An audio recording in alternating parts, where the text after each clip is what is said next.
사랑하는 성도 여러분, 여러분들께서는 최근 마지막으로 정말 아무 걱정 없이 그저 기쁘고 감사함만이 가득한 그 느낌을 언제 누려보셨습니까? 제가 말씀드리는 질문의 포인트는 이것입니다. 정말 기쁘지만 마음 한켠에 잠시 걱정을 접어서 넣어두고서 하는 것이 아니라 정말 아무 염려도 걱정도 느껴지지 않는 그 온전한 기쁨을 누리는 그 순간을 말씀드리는 것입니다. 사실 우리가 아주 어릴 때에는 참 단순하게 기쁨을 받았었습니다. 그것을 누릴 수 있었습니다. 왜냐하면 기쁘면 정말 그냥 기뻤던 것이기 때문입니다. 그러나 살아가면서 우리는 걱정과 염려가 더 많아지면 많아졌지, 아무리 노력하면서 열심히 살아가도 이것이 줄어들기는커녕 더 많아지고 그리고 감출 수 없다는 것을 경험하게 됩니다. 그리고 그 삶의 염려들을 없애기 위한 노력도 참 많이 하게 되는 것 같습니다. 현재 한국에는 3대 해결사가 있다고 합니다. 실명을 제가 거론할 수는 없지만 상담 계열에, 그리고 요리 계열에, 그리고 반려동물 훈련 계열에 이렇게 종사하는 분들입니다. 해결사라고 호칭을 붙이는 것으로 보아서 이분들은 문제를 해결하고 내가 알지 못했던 방법을 정확하게 분석해서 제시할 수 있는 분들이라는 것을 알 수 있습니다. 그런데 이러한 해결사 분들 중에 지금 가장 인기를 많이 받고 계신 분이 누구일까요? 바로 상담 계열에 계신 분이십니다. 우리 마음의 우울과 괴로움, 인간관계의 문제, 그리고 자녀 양육의 문제 등 나를 힘들게 하고 도무지 문제가 무엇인지 모르는 것에 대하여 우리는 도움을 받고 싶어하고 갈급해하고 있다는 것을 증거하는 것입니다. 그래서 우리가 원하는 것이 무엇이겠습니까? 기쁨입니다. 평안하고 싶다는 것입니다. 걱정 없이 기뻐하고 싶다는 것입니다. 그런데 그런 해결사의 도움을 받는 것이 당연하고 매우 중요하지만 결코 우리가 간과할 수 없는 부분이 하나 있습니다. 그것은 그 해결사도 역시나 나와 같은 사람이라는 것이죠. 예전에 이러한 상담 계열에 큰 인기가 있었던 강사 한 분이 자신이 가르치던 내용과 달리 옳지 못한 선택을 해서 무리가 되었던 뉴스를 본 적이 있었습니다. 그래서 당시 그분의 가르침을 좋아하고 그분의 교육과 강의를 좋아해서 따라다니던 사람들이 크게 실망을 했었습니다. 저는 그 장면을 보면서 과연 우리랑 사람이 똑같은 그 사람들에게, 똑같은 사람이 똑같은 사람들에게 온전하고도 완벽한 해결사로 과연 채워질 수 있을까라는 의문이 들었습니다. 그리고 그와 동시에 이러한 질문도 함께 생각할 수 있게 되었습니다. 그렇다면 하나님을 믿는 우리는 정말 하나님이 우리들의 전부가 되시고 그분 한 분만으로 만족하여 세상이 줄 수 없는 그러한 기쁨과 평안을 누리면서 나는 살고 있는가, 살 수 있는가 하는 것이었습니다. 즉 하나님이 정말 내 삶의 유일하고도 절대적인 해결사가 되시냐는 것이죠. 물론 우리가 말로는 그렇게 할 수 있습니다. 하지만 정말 그런 기쁨을 누리면서 살아간다는 것은 쉽게 대답하기 어렵다는 것입니다. 참 감사한 것은 하나님께서는 그런 곤고한 삶으로 살아가는 우리 믿음의 사람들에 대하여 잘 알고 계신다는 것입니다. 하나님은 우리가 평안하고 기뻐하지 못하고 있다고 해서 그것을 비난하지 않으십니다. 너희는 왜 기뻐하지 않느냐? 너희는 왜 평안하지 않느냐? 너희는 왜 이렇게 살아가느냐고 비난하시는 것이 아닙니다. 다만 우리들의 삶을 보시며 안타까워하시죠. 하나님께서는 연약한 우리들의 마음과 상황 속에서 분명 주님이 우리들의 모든 인생의 답이 되신다는 것을 항상 제시하여 주시면서 우리가 그것을 완벽하게 해내지 못한다는 것을 아시기에 그분은 멈추지 않으시고 계속해서 우리들에게 그 길을 도전하고 포기하지 말라고 위로하시며 오늘도 그리고 앞으로도 인도하신다는 것입니다. 그래서 오늘 우리는 지금 내 삶이 이러한데 그럼에도 기뻐할 수 있는가? 그럼에도 기도할 수 있는가? 할 수 있다고 여전히 말씀해 주시는 하나님 앞에 나아가서 내가 해결할 수 없고 사람이 대신할 수 없는 은혜로 평안과 기쁨을 주시는 하나님을 만나며 정말 주님 안에서 걱정 없이 기쁨의 삶으로 살아가는 것에 한 걸음 더 가까이 나아갈 수 있기를 간절히 소망합니다. 사도 바울은 자신이 복음을 전하고 세우게 되었던 빌립보 교회로부터 한 소식을 듣게 됩니다. 그 소식은 그의 마음을 상당히 아프게 하는 안타까운 소식이었습니다. 사실 빌립보 교회는 겉으로 보기에는 그렇게 큰 교회도 아니고 강하게 보이는 그런 뭐라 할까요? 지금의 대형 교회처럼 보이는 아주 큰 교회처럼 보이는 그런 교회가 아니었습니다. 처음 그곳에 사도 바울이 도착했을 때 만났던 자주 옷감 장사 누굽니까? 루디아라는 여인. 귀신에 들려 다른 사람들을 점쳐주는 일로 주인이 시키는 대로 일만 하면서 아무런 도움을 받지 못하다가 하나님의 능력으로 해방을 받았던 여종. 죄수들이 모두 도망가게 되자 자결하려다가 구사일생으로 복음을 듣고 가족들과 함께 구원을 받았던 감옥에 있던 간수장 등이 빌립보 교회의 교인들이었습니다. 그야말로 약하고 소외된 자리에서 삶을 살고 있었던 사람들이 모여있는 바로 그런 교회가 바로 빌립보 교회였죠. 그런데 그런 약점이 많은 사람들이 함께 모여 예수님을 믿으면서 그들은 한 가지 더 자신들에게 불리한 인생의 선택을 하게 됩니다. 그것은 그들이 가지고 있던 로마 시민이라는 특권을 가볍게 여기기로 결정하였다는 것입니다. 여러분, 모든 길은 로마로 통한다. 왜 이런 속담이 나왔을까요? 그런 말이 있듯이 로마라는 제국의 시민권을 가졌다는 것, 로마 사람이라는 것을 나타낸다는 것은 당시 세상에서 가장 존귀함을 받을 수 있는 자격이 주어졌다는 의미였습니다. 그리고 로마 시민들은 그들에게 그러한 특권을 주며 나라를 다스리고 있는 로마 황제를 향해 그를 신격화하여 떠받들어 숭배했습니다. 그런 그들의 삶의 배경 가운데에서 만약 황제는 똑같은 사람이며 신이 아니라는 것을 주장하고 내세운다면 그것은 로마 안에 살면서도 스스로 그들의 특권을 차버리는 바보 같은 어리석은 행동이 될 수 있었다는 것입니다. 빌립보 교회 성도들은 로마 황제가 아닌 오직 예수님만이 이 세상의 왕이요 주님이 되신다는 사실을 복음을 듣고 알게 되었습니다. 그리고 그 복음을 믿고 오직 하나님만 경배하기로 인생을 결정하게 되었는데 이러한 그들의 삶이 정말 쉽지 않게 살아가고 있다라는 소식을 빌립보 교회로부터 이 사도 바울이 듣게 된 것이죠. 빌립보 성도들이 로마 황제에 대해 반역하며 살아가고 있다는 오해를 받고 그리고 사람들로부터 질타를 받고 있다는 소식이 사도 바울의 귀에 들렸던 것입니다. 예수님을 믿는다는 이유로 로마 황제를 신격화할 수 없다는 그 이유로 그래서 사람들에게로부터 오해를 받고 질타를 받고 있는 이 빌립보 교회 성도들의 소식을 들었을 때 사도 바울은 어떤 말을 들려주고 싶었을까요? 당연히 어떤 어려움과 핍박을 당하더라도 하나님이 주신 은혜를 기억하며 믿음을 포기하지 말고 당당하게 살아라라는 말을 해주어야 했을 것입니다. 그런데 이 대답이 당연하지만 과연 사도 바울도 그런 권면을 하기에 쉬운 상황이었을까? 생각해보면 사실은 그렇지 않았다는 것을 알 수 있습니다. 우리가 옥중서신으로 부르는 신약의 4권의 성경이 있습니다. 에베소서, 빌립보서, 골로새서 그리고 빌레몬서입니다. 빌립보서는 사도 바울이 감옥에서 갇힌 채로 써내려간 편지, 서신이었다는 것을 알 수 있습니다. 그리고 사도 바울이 이렇게 옥에 갇히게 된 이유도 빌립보 교인들의 상황과 그리 다르지 않습니다. 바로 그 자신도 복음을 전하다가 예수님을 전했다는 것이 잘못이었습니다. 그것이 죄의 목으로 감옥에 갇히게 되었던 것이죠. 그래서 믿음의 선배이자 선교로 교회를 세우며 당당하면서도 좋은 모습, 항상 강한 모습, 어려움이 없는 모습, 그러한 모습으로 설 수 있었다면 사실 상식적으로 우리에게도 그것이 더 안정적으로 권면하기에 좋은 모습으로 비춰졌겠죠. 그러나 그런 모습이 아닌 감옥에 갇혀 무슨 권면할 자격이 나에게 있는가라고 생각한다면 사도 바울이라 할지라도 정말 빌립보 교인들에게 아무런 할 말이 없었을 것입니다. 그런데 바울은 권면할 만한 모양새도 없고 걱정과 염려가 없는 상황이 아니며 또한 예수님을 믿는다는 이유만으로 세상에서 불리한 일을 당하게 된 사람이라 할지라도 그는 말하고 있습니다. 기뻐할 수 있고 또한 하나님께 자신 있게 기도할 수 있다는 것을 알고 있었습니다. 오늘 본문 4절 말씀 우리가 같이 다시 한번 읽어보길 원합니다. 시작. 주 안에서 항상 기뻐하라. 내가 다시 말하노니 기뻐하라. 아멘.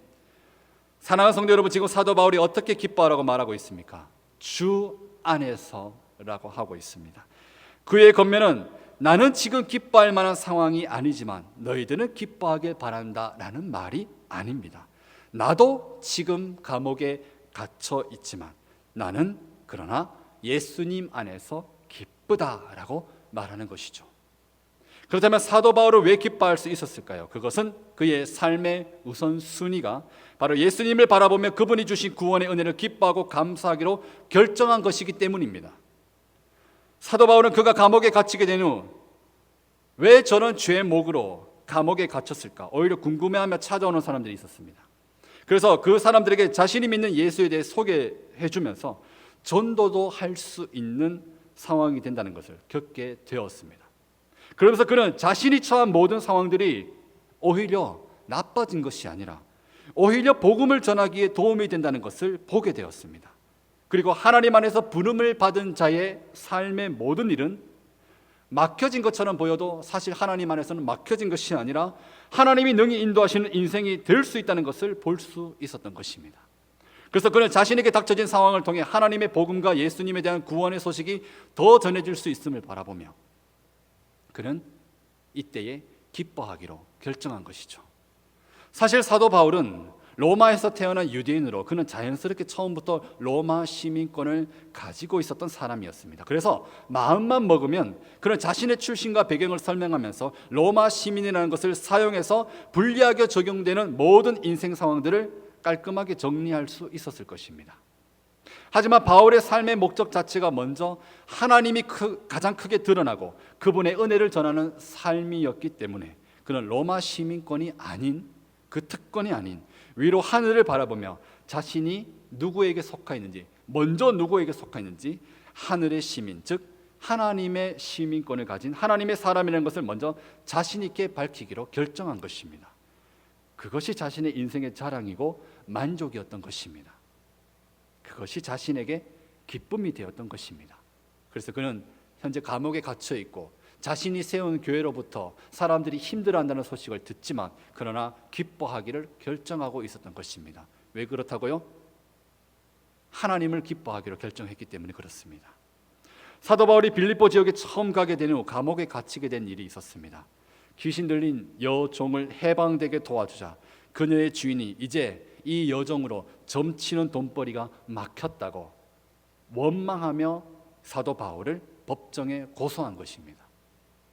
그곳에서 사도 바울은 함께 갇힌 신라와 매를 맞고 묶인 상황이었지만 무엇을 하였다고 사도행전 16장에 나오고 있습니까? 찬송을 불렀다고 나옵니다. 그리고 깜깜하고 막힌 깊은 감옥에서조차 하나님이 함께 하심을 알고 하나님을 향한 노래를 부를 때 그곳에는 주님의 빛이 임하여 그 어떤 것도 숨길 수 없는 밝은 것이 되었습니다. 그곳에 있던 죄수 모두가 그 찬송을 들었다고 성경은 말하고 있습니다. 거기서 잠시 뒤 구원을 받게 되었던 간수장도 그 찬송을 들었을 것입니다. 그렇다면 빌립보 교회의 교인들은 모두 그 이야기를 듣고 알고 있었을 것입니다. 그렇습니다. 이들은 서로에게 어떤 상황에서도 하나님을 기뻐하고 하나님께 기도할 수 있음은 멈출 수 없고 그리고 막혀서도 안 된다는 것을 알고 있었던 것이죠. 우리는 여기서 매우 놀라운 사실을 알게 됩니다.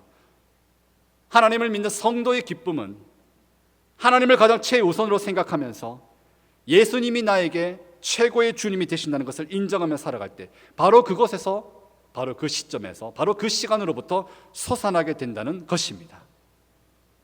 우리가 성도라고 할지라도 우리는 연약한 사람들이기에 처음부터 하나님께 나의 모든 상황을 맡겨드리기는 사실 불안함이 있습니다.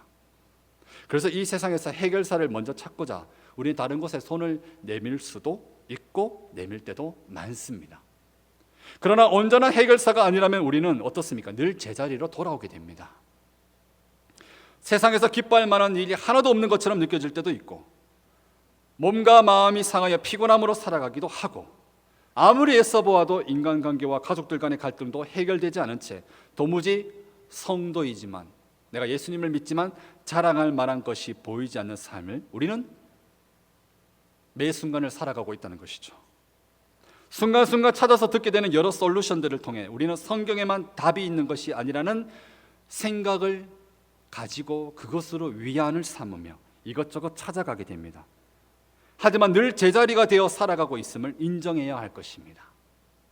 끝이 없기 때문에 그렇습니다. 그것은 완전한 답이 될 수 없기 때문입니다. 답은 우리들의 삶을 창조하신 하나님에게 있습니다. 성경 속에 내가 처한 인생의 어려움을 다 해결할 수 있는 구체적인 답이 적혀 있다고 말하는 것이 아닙니다. 그러나 하나님의 말씀은 우리들에게 분명하게 증거하고 있습니다. 예수님만이 우리에게 답이 된다는 것은 그가 우리들의 죽음뿐인 인생길에 영원한 생명을 열어주셔서 나를 영원히 살려주셨다는 것을 말하고 있기 때문에 그렇습니다. 구체적인 답이 보이지 않아도 부인할 수 없는 분명한 사실, 그가 나의 생명이 되시는데 내가 무엇으로 두려워하고 무엇으로 쓰러지며 무엇으로 인생을 포기하고 그리고 답이 없다고 말하며 예배를 포기하고 찬양도 포기하고 빛이 없다고 말하며 어둠 속에 들어갈 수 있다는 것입니까? 예수님이 답이 되신다는 것은 죽을 것 같은 괴로움일지라도 나를 살리신 예수님의 변치 않는 사랑의 약속이 나에게 있다는 것을 믿는 믿음이, 그 믿음이 정말 나를 살게 만들어주기 때문입니다. 여러분, 지금 당장 이렇게 해라 저렇게 해라는 구체적인 솔루션은 성경 속에 없을 수 있습니다. 그러나 생명만이 생명을 대신할 수 있습니다.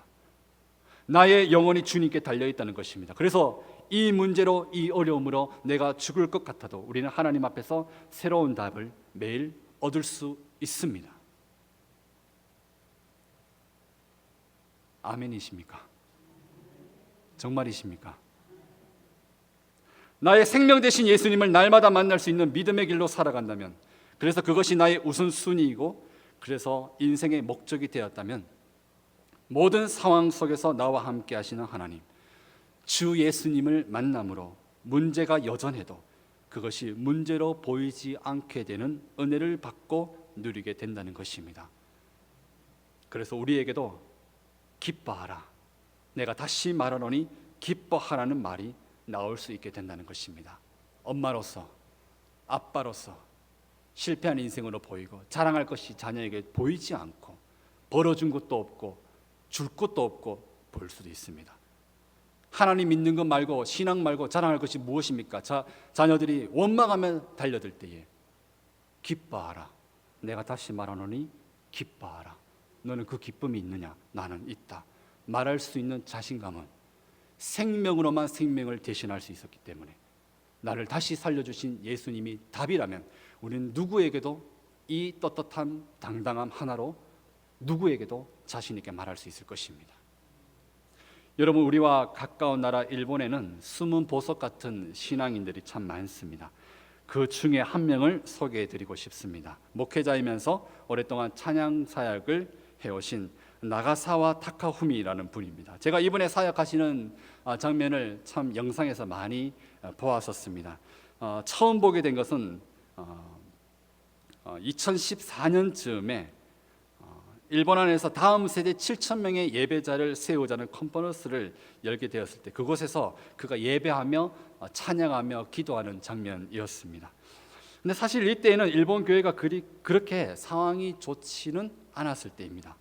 물론 일본은 한국보다 복음이 먼저 들어간 나라이지만 어떻습니까? 일본은 아직도 선교지라는 이미지를 가지고 있죠. 그것은 복음화율이 단 1%도 되지 않기 때문입니다.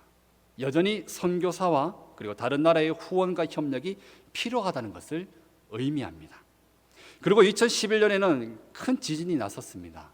큰 쓰나미가 있었죠. 그 아픔은 지금도 여전히 이어지고 있습니다. 일본 교회도 큰 충격과 영향을 받았었습니다. 정말 하나님이 살아계신다면 어떻게 이 나라에 이렇게 하실 수 있냐는 원망이 충분히 나올 만한 상황이었습니다.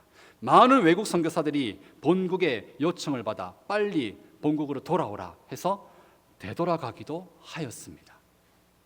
하지만 그러한 때의 일본 교회와 사역자들이 가장 먼저 한 것은 예배였습니다. 하나님을 원망하는 것이 아니라 예배의 자리에서 하나님을 찬양하고 여전히 이 세상을 다스리시는 하나님을 선포하고, 이 세상은 무너지고 우리들의 육신들도 쇠하여지지만 하나님은 여전히 살아계시고 우리의 주님이 되신다는 것을 인정하기로 한 것입니다. 그리고 그들은 하나님을 찬양하면서 오히려 그 상황 속에서 기뻐하고 서로를 축복하는 모습을 보여주기 시작했습니다. 그들은 그 상황 속에서 더 뜨겁게 기도하였습니다. 그들은 자신들 바로 앞에서 세상이 무너지는 것을 목도하였고 겪었습니다. 그러나 그것이 절망으로만 다가오지 않았습니다. 오히려 그 일들로 맞구나, 정말 이 세상은 풀과 같고 꽃과 같이 시들어가는구나, 그러나 우리를 구원하신 주님이 계시기 때문에 우리들의 끝은 하나님께 달려있기 때문에 안전하다는 것을 볼 수 있었던 것입니다. 그래서 그들은 다음 세대 7,000명의 예배자를 부어주십시오, 허락하여 주십시오, 그것을 바라보며 찬양하며 기도하며 예배하기로 선택하였던 것입니다. 무엇이 부족하여 무엇이 막혀서가 아니라, 무엇이 부족해서가 아니라, 이러한 상황이기 때문에 더욱 하나님을 찾는 자를 세워달라는 이들의 찬양과 기도를 보면서 큰 도전을 받게 되었습니다. 그 즈음에 이 나가사와 타카후미라는 사역자는 이사야 60장 19절에서 20절의 말씀을 가지고 곡을 쓰게 됩니다. 우리 이 본문의 말씀을 먼저 같이 한번 읽어보았으면 좋겠습니다. 이사야 60장 19절 20절 말씀 우리 같이 한번 읽어보겠습니다. 다시는 낮에 해가 내 빛이 되지 아니하며 달도 내게 빛을 비추지 않을 것이요 오직 여호와가 내게 영원한 빛이 되며 내 하나님이 내 영광이 되리니 다시는 너의 해가 지지 아니하며 내 달이 물러가지 아니할 것은 여호와가 내 영원한 빛이 되고 내 슬픔의 날이 끝날 것임이라. 아멘. 세상에서 가장 밝은 빛이 태양이라 할지라도 그 해와 달은 다 무너지며 그것은 영원하지 않으며 세상 누구라도 그 빛을 대신할 수 없지만 오직 여호와 하나님은 감히 비교할 수 없는 영원한 우리들의 빛이 되셔서 우리 인생의 전부가 되시니 그분을 나의 최고의 태양, 나의 빛으로 삼는다면 어떤 어려움과 슬픔도 끝나게 될 것을 의미하는 이 말씀을 가지고 그는 곡을 쓰게 됩니다. 그 찬양곡이 바로 예수 우리들의 밝은 빛입니다. 저희가 현재 오후 예배가 마치면 돌아가기 전에 함께 부르는 마지막 찬양곡이죠. 이 찬양곡은 가장 절망적인 상황에서도 예수님이라는 빛은 결국 사그라들지 않으며 더 밝게 빛난다는 믿음의 선포와 고백을 담고 있습니다. 사도 바울도 이와 같은 마음으로 빌립보 교회 성도들의 상황으로 인해 아파하고만 있지는 않았습니다. 자신의 상황 때문에 물러서지 않았습니다. 기뻐하라, 다시 말하노니 기뻐하라. 우리가 가진 예수님은 지금도 여전히 가장 큰 생명의 빛이 되신다는 것을 말해 주었던 것이죠. 그리고 사도 바울은 과감하게 이어서 이와 같은 권면을 합니다. 오늘 본문 6절과 7절 말씀 우리 같이 한번 읽어보도록 하겠습니다. 아무것도 염려하지 말고 다만 모든 일에 기도와 간구로 너희 구할 것을 감사함으로 하나님께 아뢰라. 그리하면 모든 지각에 뛰어난 하나님의 평강이 그리스도 예수 안에서 너희 마음과 생각을 지키시리라. 아멘. 설교 초반에 드렸던 질문을 다시 한번 하고 싶습니다. 여러분들께서는 최근 마지막으로 정말 아무 걱정 없이 기쁘고 감사만이 가득한 느낌을 언제 누려보셨습니까? 우리가 모든 일에 주님께 나와 하나님께 삶을 아뢰고 맡겨드리면, 그리고 그 기도를 한다면 정말 하나님께서는 우리의 모든 염려와 걱정을 다 씻어주시고 감사함이 가득한 마음을 우리 안에 채워주실 것입니다. 내가 잠시 걱정을 접어두는 것이 아닙니다. 접어두었던 그 걱정을 하나님이 아시고 씻어주신다는 것이죠.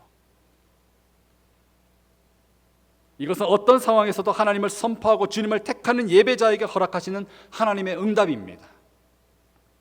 정말 하나님께 나아가 다 고백하며 맡겨보시길 바랍니다. 그분은 모든 지각에 뛰어나신 분이십니다. 우리보다 우리를 더 잘 아신다는 것입니다. 그리고 우리는 누구입니까? 그 하나님의 자녀입니다. 그분의 것입니다. 그분의 소유입니다. 하나님의 사랑은 어떤 상황에서도 예배를 멈추지 않게 우리를 붙잡아 주실 것입니다. 하나님의 사람은 어떤 상황에서도 예배할 수 있는 것입니다. 찬양할 수 있는 것입니다.